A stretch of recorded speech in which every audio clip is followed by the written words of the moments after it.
औज़ुबिल्लाहिमिनश्शैतानिर्रजीम बिस्मिल्लाहिर्रहमानिर्रहीम सुबहानल्लाहि व बिहम्दिही सुबहानल्लाहिल अज़ीम।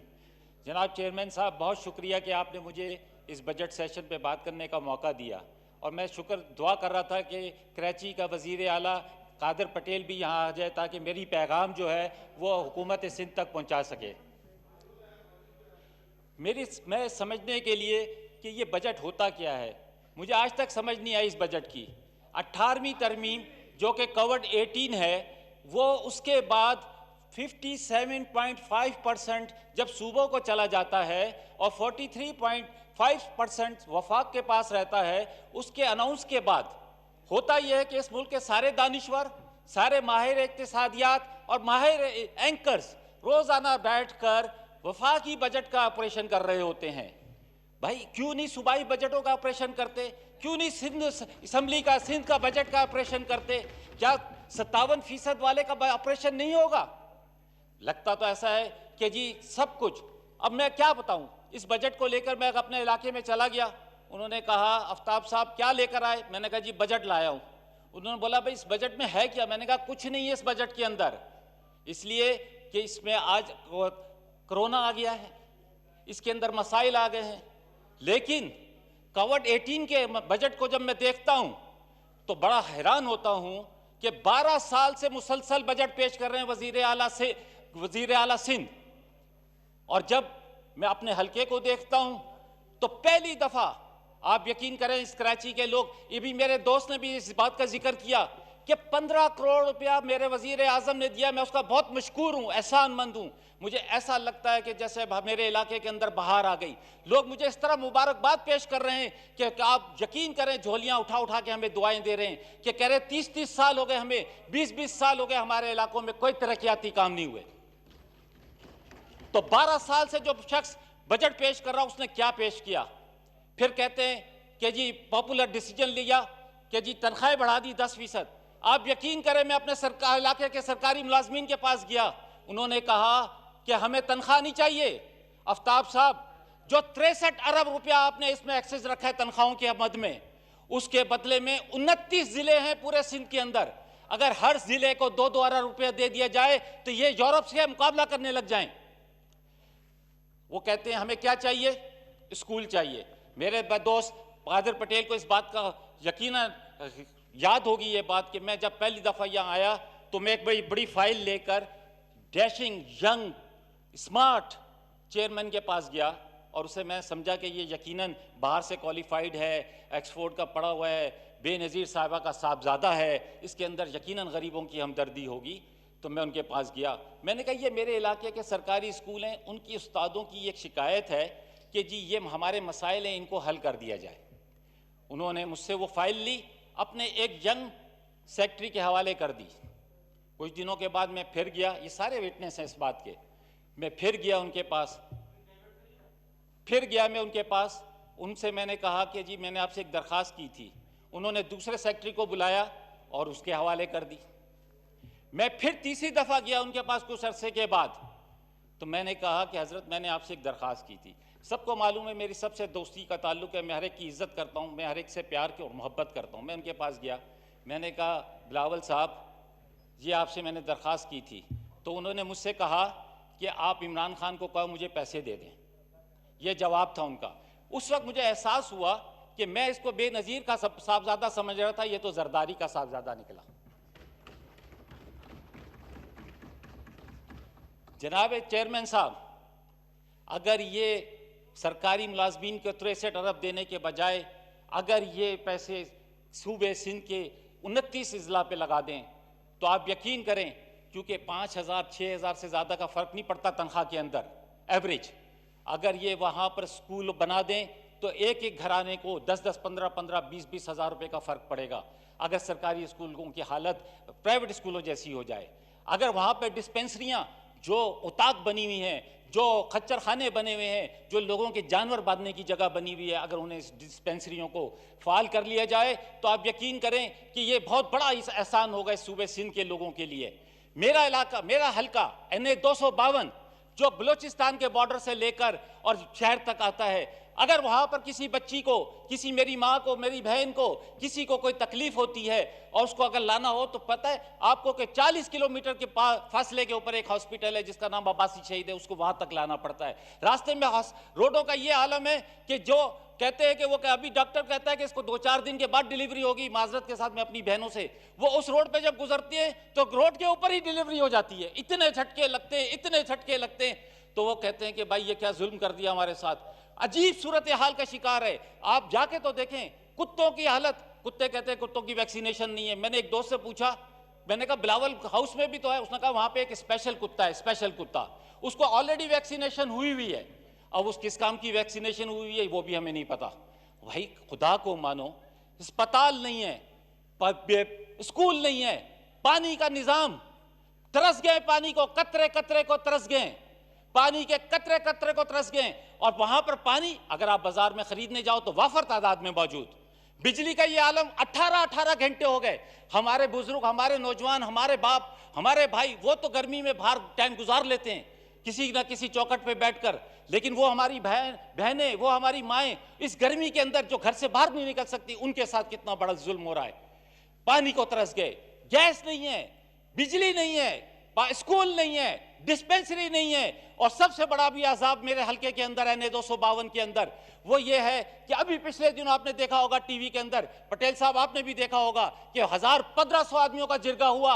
अब किसके लिए? मंशियात के खिलाफ। मेरे इलाके के बच्चा बच्चा मंशियात फरोश बनता जा रहा है, क्योंकि उनके पास स्कूल नहीं है जाने के लिए, उनके पास खेलों के मैदान नहीं है खेलने के लिए। इसकी वजह से ये बच्चे जो स्कूल जाने वाले थे वो मंशियात लोग फरोशों के हाथ लग गए हैं। वहां पर लोग परेशान हैं। मैं उस दिन गया हूं अपने इलाके मकरानी पाड़े के अंदर, वहां पर एक नौजवान, एक सहाफी गनी ने मुझे बुलाया और जब उसने कहा कि जी यहाँ पर मंशियात के खिलाफ हम अपनी मदद आपके तहत जंग लड़ रहे हैं, दूसरे दिन उनका एक नौजवान मार दिया जाता है। इसी तरह जहां पे भी जाएं एक न एक मसाइल खड़े हुए। रोजगार नाम की चीज नहीं है। मैं तो आपसे अपील करूंगा कि ये जो बजट का सेशन आप बजट के बाद पेश करते हैं, इसको बजट से पहले पेश किया करें, ताकि लोग हम अपनी तजावीज दे सकें, अपने मसाइल पेश कर सकें, जिनको आप बजट के अंदर हाईलाइट कर सकें। जनाब चेयरमैन, मैं इनसे दरखास्त करूंगा कि कोटा सिस्टम, मैं हुकूमत से दरखास्त करूंगा कि कोटा सिस्टम होना चाहिए जॉबों के हवाले से, डिस्ट्रिक्ट वाइज कोटा सिस्टम होना चाहिए, NA वाइज कोटा सिस्टम होना चाहिए, ताकि हम अपने हल्के के बेरोजगार नौजवानों को रोजगार दे सकें। अभी भी रोजगार, अभी भी नौकरियां दी जा रही हैं, अभी भी पैसे लेकर सिंध के अंदर नौकरियां दी जा रही हैं। जब वो आके हमें बताते हैं कि जी वहां पे फलाने को लगा दिया 3 लाख रुपए लेकर, फलाने को लगा दिया 4 लाख रुपए देकर, तो हम किसके पास जाएं? ना हम लोगों को रोजगार दे सकते हैं, ना हम लोगों को तालीम दे सकते हैं, ना हम लोगों को कोई सेहत का निजाम दे सकते हैं, ना पानी दे सकते हैं, ना गैस दे सकते हैं, ना इलेक्ट्रिक दे सकते हैं। हम क्या दे सकते हैं? कोई बैठ के यहाँ पे शेर व शायरी करता है, कोई यहाँ पर बैठकर पता नहीं किस किस की बातें करता है। और यकीन करें ये सब बच्चे एक दूसरे को जाकर बताते हैं कि देखा मैंने कैसी तकरीर की, देखा मैंने कैसा उनके खिलाफ बोला। और खुदा को मानो, ये कौम तुम्हारी तकरीरें सुनने के लिए नहीं है, ये चाहती है अपने मसाइल का हल, जो तुम्हारे पास होते हुए तुम नहीं दे रहे।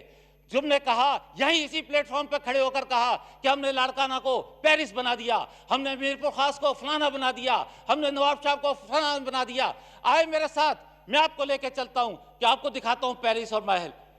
खुदारा 70% टैक्स देने वाला शहर कराची, इसके बारे में सोचें। आप उसके हालत तो देखें। पटेल साहब, जिस इलाके में आप रहते हैं, रखकर दिल के ऊपर हाथ रखकर आप अपने अल्लाह को हाजिर और नाजिर जानकर इस 99 नामों के नीचे बैठे हैं। आप मुतमईन हैं उनसे? क्या पिछले 20 साल की कारकर्दगी से आप मुतमईन हैं? 20 साल में कराची के शहर की हालत से आप मुतमईन हैं? क्या पानी के मसाइल से आप मुतमईन हैं? क्या आपने गली गली गैस पहुंचा दी? क्या आपने इलेक्ट्रिक का निजाम सही कर दिया? तकरीरें करना बहुत आसान काम है, तकरीरें तो मैं भी कर सकता हूं। पिछले दिनों मेरे पास एक बंदा आया थरपारकर से, उसने कहा कि मैंने कहा क्या मसला है तुम्हारा? कहता है रोजगार नहीं है। मैंने कहा तुम्हारी तारीख पैदाइश क्या है? कहता है 21 सितंबर 1988। मैंने कहा वाह वाह, जबरदस्त तारीख पैदाइश है। बोला अगर यार अल्लाह मियाँ मुझसे पूछता कि तुझे कहाँ पैदा होना है, तो मैंने कहा फिर तेरा क्या जवाब होता? तो कहता है कि मेरा जवाब होता कि मुझे जो है लेडी डेफरेन हॉस्पिटल के अंदर पैदा होना था, उस अकेले फ्लोर के अंदर मुझे पैदा होना था, क्योंकि ना वो अपनी मर्जी से पैदा हुआ, ना मैं अपनी मर्जी से पैदा हुआ, लेकिन मुझे इस हाल में पहुंचाने वाले आप लोग हो। आप मुंतखब लोग हो, आप सियासतदान हो। मैं हैरान हूं, परेशान हूं कि इस मुल्क का बनेगा क्या। इस शहर कराची का जो 70% रेवेन्यू देने वाला शहर है, उसकी हालत यह है कि आप कभी आए चेयरमैन साहब, मैं आप सबको दावत देता हूं। वाइंड अप मैं और प्लीज। पटेल साहब आपके मेजबान होंगे। हम लेके चलेंगे इनको शहर कराची के अंदर, हम इन्हें दिखाएंगे कि जी कैसे होता है। बिलावल को क्या पता कि बिजली का जाना क्या होता है, जिसने कभी बिजली जाते हुए देखी ही नहीं, जो एक ही टेम्परेचर पे जिंदगी गुजारता है। जब बिलावल हाउस के अंदर जाता है वहां पे भी एक टेम्परेचर, जब गाड़ी के अंदर बैठता है तो वहां पे भी एक टेम्परेचर, जब ऑफिस में जाता है तो वहां भी एक टेम्परेचर। टेम्परेचर का हाल पूछना है, बिजली का हाल पूछना है तो आओ NH 252 में, आओ डिस्ट्रिक्ट वेस्ट के अंदर, आओ कराची के अंदर, आपको पता चले कि 18 घंटे लाइट का जाना कितना बड़ा अजाब है। रोज सुबह उठता हूं, बेगम का फोन आ जाता है, पानी नहीं है। सो उठता हूं, बोलती है बिजली नहीं है। ओ खुदा को मानो, क्या कहां पे जाएं हम, किसके पास अपना दर्द लेकर जाएं। हम अपने बैठकर यहां पर आते हैं और इतने बड़े बड़े हॉल में, और ये हालत ये है कि अपने अपने हिस्से की तकरीर करते हैं और चले जाते हैं। चेयरमैन साहब कभी तो बोलने दिया करें। पता नहीं मेरे वालिद ने आफ्ताब नाम क्यों रख दिया, मेरा नाम ए के बजाय जी से शुरू करना चाहिए था, ताकि सबसे लास्ट में इन बारी पूरा हाल खाली है। एक सिर्फ वजीर आला सिंध बैठा हुआ है, वजीर आला कराची, उससे तो मुखातिब होने दो। देखिए चेयरमैन साहब, मेरी दरख्वास्त ये है कि मैं आपसे बड़ी ईमानदारी की दरख्वास्त कर रहा हूँ कि जी कोई ऐसा सिस्टम होना चाहिए कि जो पढ़े लिखे नौजवान हैं उनको रोज़गार मिलना चाहिए। बिजली का ऐसा निज़ाम होना चाहिए। इस 21वीं सदी में भी हमारे पास वो निज़ाम नहीं है, ताकि कम से कम लोड शेडिंग हो, बल्कि लोड शेडिंग होना। और एक सबसे अहम बात, मैं एक बड़ी अहम बात करने जा रहा हूँ, क्योंकि अक्सर मुझ पर यह इल्ज़ाम लगा देते हैं।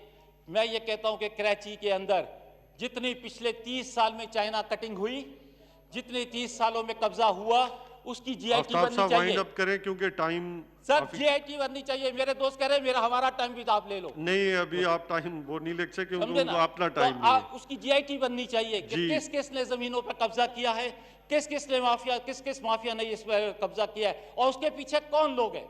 जब किसी मंशियात फरोश को पकड़ो तो वो कहता है कि जी मेरे पीछे बड़े बड़े लोग हैं। आखिर में एक कुछ थोड़ी सी बात आखिर में मैं ये है कि मैं मुफ्ती नईम साहब, जो कि मेरे बहुत ही मोहतरम थे, जो हमारे पे इमरान खान के बारे में जिन्होंने राय ये थी कि इससे बड़ा ईमानदार शख्स उन्होंने पाकिस्तान की तारीख में नहीं देखा, उनकी हालत के बाद उनके लिए दुआ की दरख्वास्त करता हूँ, अल्लाह से दुआ करता हूँ अल्लाह ताला उन्हें जवारे रहमत में जगह दे, उनके लाखों शागिर्दों को सब्र जमील दे। इसी तरह अल्लामा तालिब जौहरी साहब के लिए कि अल्लाह ताला उन्हें भी मग़फ़िरत फरमाए, उनकी भी और उनके भी चाहने वालों को सब्र जमील। सुबह दुआ हो गई है, आप लेट सर, ये मेरी जिम्मेदारी है। मेरे वेस्ट के हैं, वो मेरे उस्ताद हैं, मेरी जिम्मेदारी थी कि मैं अपनी जिम्मेदारी पूरी कर सकूं। बहुत शुक्रिया। Thank you ji.